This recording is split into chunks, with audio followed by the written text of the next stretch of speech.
దివ్య బలి పూజ అత్యంత ప్రధానమైనటువంటిది. క్రైస్తవ ఆరాధనలలో దివ్య బలి పూజ మొట్టమొదటి స్థానాన్ని సంతరించుకుంది.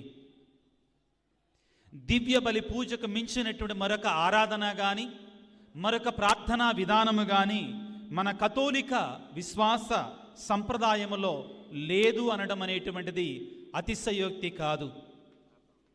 కాబట్టే రెండవ వాటికన్ మహాసభ ఏమంటుందంటే, Eucharist is the source summit of all Christian life. దివ్య బలి పూజ, దివ్య సప్రసాదం అనేటువంటివి క్రైస్తవ జీవితానికి నాంది, శిఖరము. ఆ దివ్య బలి పూజకు మించినటువంటి మరొక ప్రార్థన కానీ ఆరాధన కానీ మనకు లేదు ప్రియులారా. అయితే ఇటువంటి సర్వోత్కృష్టమైనటువంటి సర్వోన్నతమైనటువంటి మహాపరిశుద్ధమైనటువంటి దివ్య బలి పూజలో పాల్గొనాలి అంటే మనం ఎటువంటి హృదయాన్ని కలిగి